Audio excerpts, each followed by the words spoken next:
경기 부천시 병 출신 이건태 의원입니다. 중앙지검이 김건희 여사의 명품백 수수 사건, 도이치모터스 주가 조작 사건을 무혐의 처분했습니다. 검찰은 대통령 부부를 방해하는 친위 수비대, 중정마마를 보호하는 신하, 김건희 여사가 만든 온갖 쓰레기를 치워주는 해결사로 전락했습니다. 저는 심우정 검찰총장 후보자 청문회 때 명품백 사건과 도이치모터스 주가 조작 사건을 불기소해주겠다고 다짐하고 임명된 것 아니냐고 물었고, 심우정 후보자는 아니다, 모욕감을 느낀다고 했습니다. 그러나 불과 한 달 만에 두 사건을 무혐의 처리했습니다. 제 말이 맞았고 심우정 총장은 국민과 국회 앞에서 거짓말을 한 것입니다. 만약 국민의 편에 서지 않고 대통령의 편에 서서 두 사건을 불기소하면 검찰은 수사권 전체를 잃게 될 거라고 경고한 바 있습니다. 수사권이 없게 되면 검찰청은 문피를 내리게 될 것입니다. 이런 상황이 오면 심우정 총장과 이창수 중앙검사장은 문피를 내린 검사로 역사에 기록될 것입니다. 질의 시작하겠습니다. 도이치모터스 주가 조작 사건의 증거를 제가 쭉 모아봤더니 18개 정도 되는 것 같습니다. 그래서 18대 유죄 증거라고 제가 정리를 했는데요. 이걸 어제 검찰이 발표한 보도자료를 기준으로 한번 살펴보겠습니다. 검찰은 권오수 등이 모두 피의자에게 시세조정 내지 주가 관리를 한다는 얘기를 한 적이 없고 피의자가 그런 사실을 알지 못했을 것이라고 진술하여 이걸 이제 무혐의 근거로 삼았는데요. 도이치모터스 주가 조작 수사부터 재판 진행까지 김건희 여사는 검찰총장 부인, 또 유력 대통령 후보의 부인, 현직 대통령 부인으로 있었습니다. 그래서 주가 조작 공범들은 오히려 이 김 여사의 힘을 이용하려고 했었을 것이기 때문에 김 여사의 범행에 대해서 적극적으로 진술할 이익이 없습니다. 이런 점을 검찰이 고려하지 않은 것이고, 또 김건희 여사가 그 모녀가 세계 계좌에서 48회 통정거래가 재판에서 인정돼서 모녀가 합계 23억 원의 시세 차익을 얻은 사실, 이 명백한 사실, 이것을 고려하지 않은 것입니다. 또 검찰은 62만 주 상당을 2010년 6월 28일부터 11월 1일까지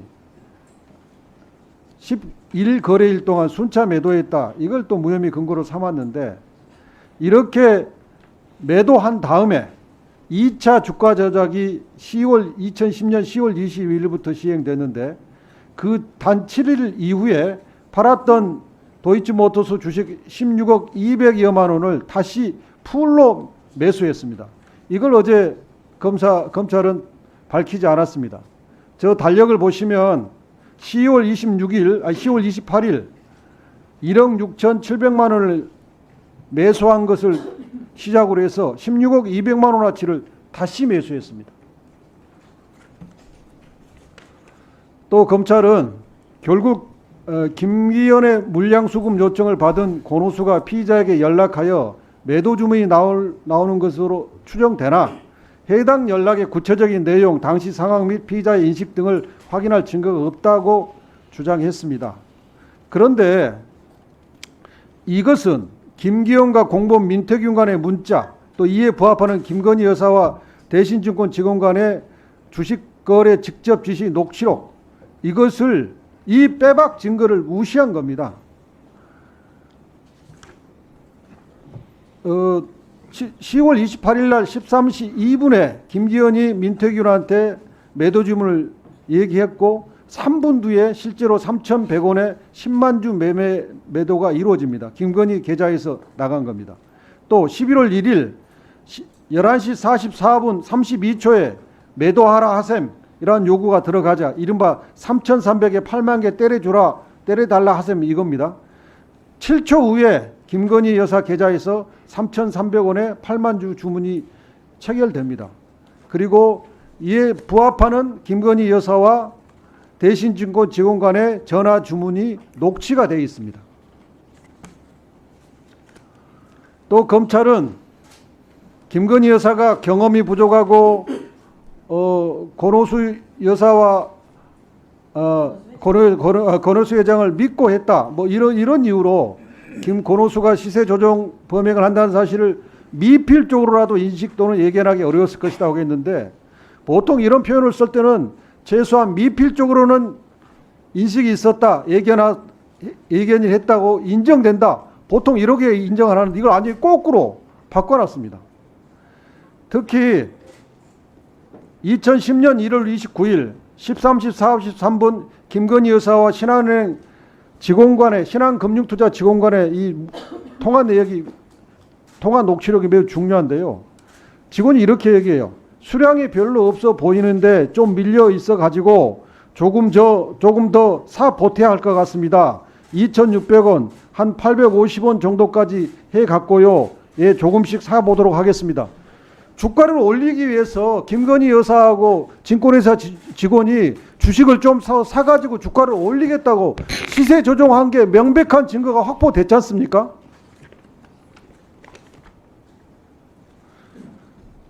또 김건희 여사의 전문성이 없다, 이 부분에 대해서도 방금 박은정 의원님 소개한 중앙지법 2013 고압 1271 판결, 똑같은 사례에서 유죄 판결을 내렸습니다. 이게 정상이죠. 중앙지법은 이렇게 판결했어요. 갑작스럽게 거금을 들여, 1분만 더 주십시오. 거금을 들여 주식을 집중적으로 매수하기 시작했다. 이것은 피고인이 이 사건 시세 조정에 공모 가담하였다면 이와 같은 피고인의 주식 매수 모습은 쉽게 납득이 된다. 피고인이 공모하였음을 인정하는 다른 공범자들의 진술이 없다고 하더라도 공모 가담하였음을 인정하는 데 장애가 되지 않는다. 왜? 중앙지법이, 바로 옆에 있는 중앙지법이 인정한 동전 유사 사례의 판례를 중앙지검은 이번에 무시한 겁니까? 또 검찰은 주범과 직접 연락한 증거나 정황이 없다고 했습니다. 그런데 방금 우리가 살펴봤듯이 수사를 안 했잖아요. MBC 보도를 방금 중앙지검장이 확인해 줬잖아요. 도이치모터스 주가 조작과 관련해서는 압수수색을 안 했어요. 핸드폰도 압수수색하지 않았어요. 그러니까 공범들과 연락한 게 안 나왔죠. 더구나 이 주가 조작 사장 권오수, 주포 이정필과는 연락한 게 명확하게 확인됐잖아요. 대장과 연락을 했는데 하부 공범들과 연락 안 한 것이 그게 무슨 대수입니까? 그 이정필과의 피신에 보면 도이치모터스 권오수가 시총이 200억인데 500억으로 가야 되지 않느냐. 네, 정리해 주세요. 됐습니까? 자, 참고로 말씀드리겠습니다. 오늘 질의는 장경태 의원, 오전 질의는 장경태 의원까지 하겠습니다. 유상범 간사님하고도 그렇게 얘기했습니다. 6번까지 하겠다고. 위원장님, 박준태 의원님. 제가 한 30초만 대답을 좀 드려도. 네, 그렇어요. 그 위원님 질문은 제가 잘 들었고요. 그 위원님 말씀하시는 모든 내용들은 지금 항소심 판결문이나 또 저희 수사 기록에 다 있는 내용들입니다. 그리고 그런 부분들을 다 검토하고 저희가 결론을 내렸다는 말씀을 드리고요. 지금 중앙지법 판결 하나 얘기하시는데 그 사건은 그렇게 단순히 갑자기 주식을 많이 투자했다는 얘기만 있는 것이 아니고 그분은 이제 그 주범의 운전기사 분인데 갑자기 이 뻥 주문이라고 해가지고 주가 조작꾼들이 쓰는 그 주문을 계속하고 또 IP 주소도 그 주범하고는 같은 IP 주소를 쓰고 그래서 그 딱 하나의 정황 말고도 나머지 정황들이 6개 정도가 더 있습니다. 그래서 네, 그 판결문 한번 알겠습니다. 보시면 이해를 하실 수 있을 겁니다. 저 이창수 증인, 저도 판결문 다 보고 어제 발표문 다 봤는데, 근데 특이한 점은 돈의 흐름 아닙니까? 주가 조작은. 그리고 김건희 돈의 여사, 흐름이 최은순 중요합니다. 장모 두 사람이 23억 벌었잖아요. 왜 그런 부분은 왜 안 합니까? 말을. 그게 핵심이에요. 그 부분에 조금 돈을 23억을 벌었어요. 그런데 수익 창출 당했다. 인식도 없었고 전문성도 없고. 그래서 정황이 없다. 수사를 안 했으니까 공무원 정황이 없는 거죠. 그리고 김건희 여사는 태광섬유, 뭐 블록딜 이런 거 다 했던 전문가예요. 뭘 그런 거 가지고 수사를 안 했고 일반인이 저 같은 사람들도 아는 사실을 뭘 그런 것도 안 해놓고 이렇게 말이 많습니까? 자, 나중에 차차 다음은 설명드리겠습니다. 박준태 의원님 질의하세요. 예,